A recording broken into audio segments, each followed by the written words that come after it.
ગુજરાતનું ગોંડલ દિવસે ને દિવસે ચર્ચાનું કારણ બનતું જાય છે અને ગઈકાલે એક સમાચાર પણ સામે આવ્યા હતા જેમાં એક દીકરી સાથે દુષ્કર્મની ઘટના સામે આવે છે ને એની જ અંદર અમિત ખૂંટ નામનો જે વ્યક્તિ છે એનું પણ નામ સામે આવે છે. આજે આ સમગ્ર ઘટનાને સમજવી છે અને ખાસ કરીને આ ઘટનાના પાછળ કોના હાથ રહેલા છે, કારણ કે એવું પણ ક્યાંક સામે આવ્યું હતું કે આ ઘટનાની અંદર જે આરોપી છે એને બચાવવાના પ્રયાસો કરવામાં આવી રહ્યા છે. શું છે સમગ્ર ઘટના, આની પાછળ શું થઈ શકે છે, એ જ દરેક વિષયને લઈને વાતચીત કરવા માટે મારી સાથે જોડાઈ ગયા છે વકીલ સંજય સર પંડિત. સર, સૌથી પહેલા તો નિર્ભય ન્યૂઝમાં તમારું સ્વાગત છે. જી આભાર. સર, તમારી પાસેથી આ સમગ્ર કેસને સમજવો છે. જે ગોંડલમાંથી આ કેસ સામે આવ્યો હતો, એક યુવક દ્વારા આ સમગ્ર દુષ્કર્મ કરવામાં આવ્યું હતું. શું છે આ સમગ્ર ઘટના? જી ગોંડલ તાલુકાના રેબડા ગામના વતની છે જે આરોપી છે અમિત દામજીભાઈ ખૂટ કરીને એ આ યુવક છે એને વિરુદ્ધ ગઈકાલે રાજકોટના એ ડિવિઝન પોલીસ સ્ટેશનમાં દુષ્કર્મની અને પોસ્કોની કલમ હેઠળની એફઆઈઆર છે એ નોંધાણી છે.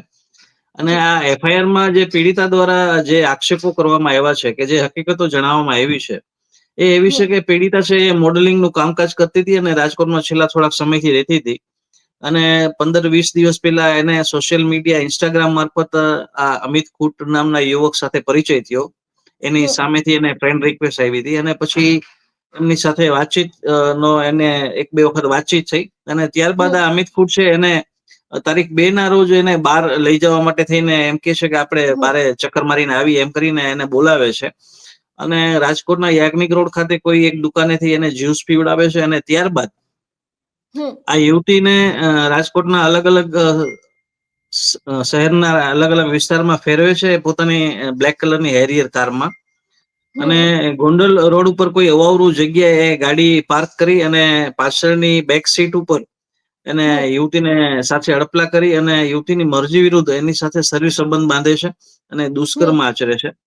જેથી યુવતી ખૂબ જ આઘાતમાં આવી જાય છે અને ત્યારબાદ આ એને ક્રિયા જેને કહેવાય દુષ્કર્મ આચર્યા બાદ યુવતીને ત્યાંથી એને ઉતારીને ચાલ્યો જાય છે એને મૂકીને. એટલે યુવતીએ પછી એને અહીંયાની બેનપણી સાથે રહેતી હતી એને વાત કરી અને આ સમગ્ર ઘટનાક્રમ છે એ સામે આવ્યો છે. આ યુવતીની ઉંમર આશરે 17 વર્ષ છે એ દર્શાવવામાં આવી છે એફઆઈઆરમાં, જેથી પોસ્કોની કલમ હેઠળ પણ આ ગુનો દાખલ થયો છે. આમાં અપહરણની કલમ લાગી છે, દુષ્કર્મની કલમ લાગી છે અને પોસ્કોની કલમો લાગી છે. આ જે કલમો લાગી છે એમાં 10 વર્ષ, ઓછામાં ઓછી 10 વર્ષ અને વધુમાં વધુ આજીવન કેદ સુધીની સજાની જોગવાઈનો આ ગુનો છે. અને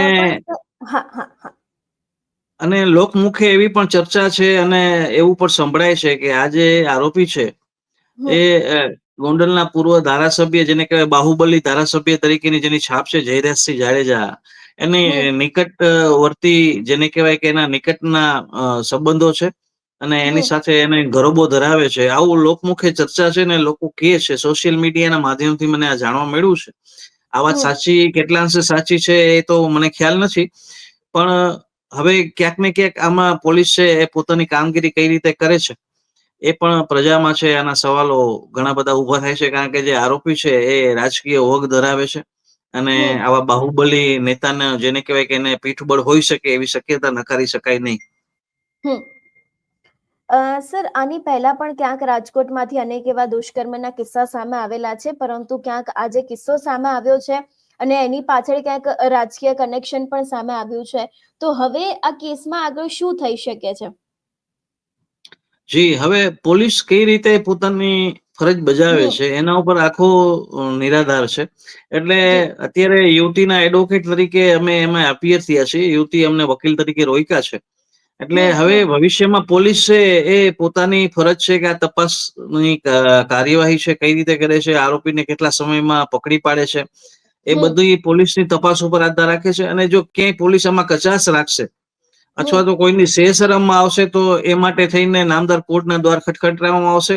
અને જો આમાં કોઈ પણ જવાબદાર અધિકારી છે એ આરોપીને છાવરવાનો પ્રયત્ન કરશે તો આવા અધિકારીને પણ પછી કોર્ટમાં જવાબ દેવો પડે એમ માટે પણ અમે અચકાશું નહીં અને કોર્ટમાં જવાબદાર અધિકારી વિરુદ્ધ પણ યોગ્ય કાર્યવાહી કરવાની અમારી પૂરેપૂરી તૈયારી છે. જો આમાં કોઈ પણ પ્રકારે આરોપીને છાવરવામાં આવશે તો જવાબદાર અધિકારી છે એની જવાબદેહી પણ ફિક્સ કરવામાં આવશે.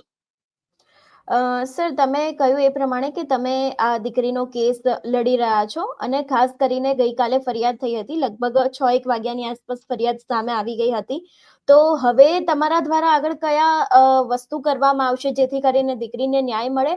તેની સાથે ગઈકાલથી ફરિયાદ થઈ ગઈ છે તો પોલીસ દ્વારા કોઈ કાર્યવાહી કરવામાં આવી છે કે કેમ?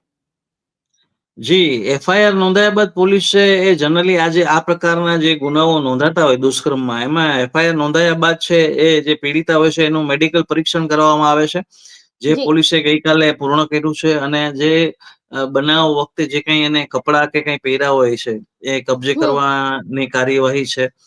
આ હમ. બધી, અને એની બીજા કોઈ શાહેદો હોય તો એના નિવેદનો નોંધવાની કાર્યવાહી છે પોલીસે હાથ ધરી છે હાલ.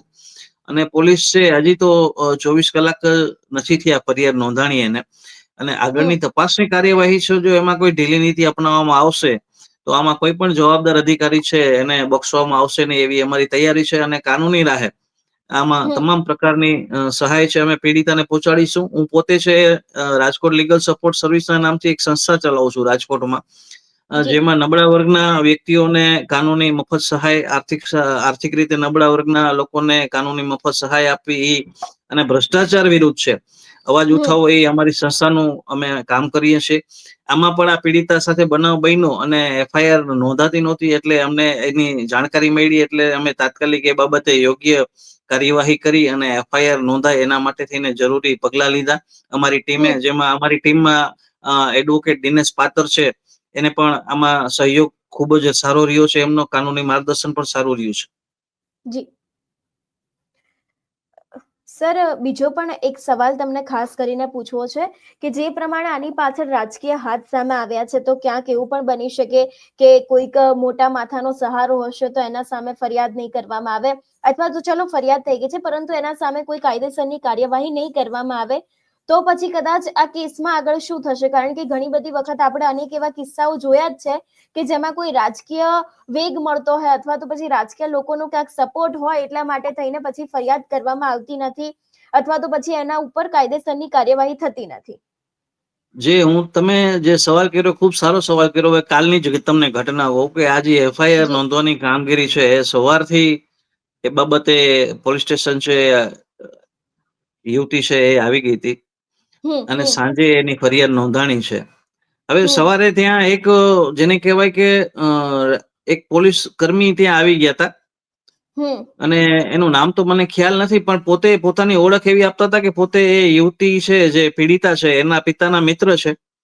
અને અચ્છા. એ પોલીસ અધિકારી જે હતા ત્યાં પોલીસ સ્ટેશનમાં, એને છેક સુધી એવા પ્રયત્નો કર્યા કે એફઆઈઆર છે એ નોંધાય નહીં, અને એને પોલીસને એવો પણ મેસેજ આપવાનો પ્રયત્ન કર્યો કે ભાઈ આમાં યુવતીના પિતા એવું કીધું છે કે ફરિયાદ નોંધવી નથી. ટૂંકમાં એક ખોટી વાતો જણાવી અને ગમે તેમ હમ. કરીને આ વિગત છે એ રફે દફે કરવા માંગતા હતા, એવું અમને હમ. લાગ્યું. એટલે અમારી રાજકોટ લીગલ સપોર્ટ સર્વિસની ટીમે એમાં તાત્કાલિક યોગ્ય પગલા લેવડાવી અને પીડિતાને ન્યાય મળે. પીડિતાની હમ. મરજી હતી એફઆઈઆર કરવાની, પરંતુ આ જે પોલીસ કર્મી હતા એ ત્યાં આવી અને આમાં ઘણી બધા અડચણો ઉભા કરવાનો પણ પ્રયત્ન કરવામાં આવેલો છે. હમ. અને સર, હજી એક સવાલ તમને પૂછવા માંગીશ કે આ કેસમાં એ પણ સમજવું છે કે જે પ્રમાણે કે એક ડ્રિંક હતું એની અંદર ક્યાંક કેફી પીણું મેળવવામાં આવ્યું હતું જેથી કરીને દીકરીની સાથે એમને કંઈક નશો થઈ જાય ને એ બાદ આ સમગ્ર દુષ્કર્મ કરવામાં આવ્યું હતું, એવી પણ ક્યાંક વાત સામે આવી છે. સોશિયલ મીડિયાના મારફતે એક અઠવાડિયા પહેલા એ લોકો મળ્યા હતા, એ પણ દરેક વસ્તુ સામે આવી છે. પરંતુ ક્યાંક હવે પોલીસ જે પ્રમાણે તપાસ કરી રહી છે અને જે પ્રમાણે તપાસ થવી જોઈએ એ પ્રમાણે થઈ રહી છે કે નથી થઈ રહી? જી, હવે જે કેફી પીણાની વાત છે જે તમે કહો છો એ કદાચ સોશિયલ મીડિયાના માધ્યમમાં ને એમાં ફરતી હશે, પરંતુ એફઆઈઆરમાં અત્યારે પીડિતાએ કોઈ જી. કેફી પીણું પીવડાવ્યું એવો ઉલ્લેખ કરેલો નથી. પરંતુ એવું બની હમ. શકે કે એ પીણામાં એવા કોઈ પ્રકારની દવા કે જેને કહેવાય નશાકારક હા. દ્રવ્ય હા. મિલાવી દેવામાં આવ્યું, જેથી કરીને આ પીડિતા છે એ પોતે જાજો પ્રતિકાર ન કરી શકે. અને એવા હમ. ઘણા બધા મેડિસિન છે એ અવેલેબલ છે બજારમાં. એટલે એ જી. બની શકે કે કદાચ એ પીડિતાને ખબર ના પડી હોય કે આવું કઈ એને પીવડાવવામાં આવ્યું છે કે કેમ. એટલે હમ. સ્પેસિફિક એફઆઈઆરમાં જે પીડિતાએ પોતાની ફરિયાદમાં હકીકત જણાવી છે એમાં એના પીણામાં કઈ વસ્તુ મિલાવવામાં આવી એવી કોઈ સ્પષ્ટતા એને કરેલી નથી. એટલે કદાચ એને પણ ધ્યાનમાં નહીં રહ્યું હોય કે એને આવું કઈ પીવડાવી દેવામાં આવ્યું હશે. જી.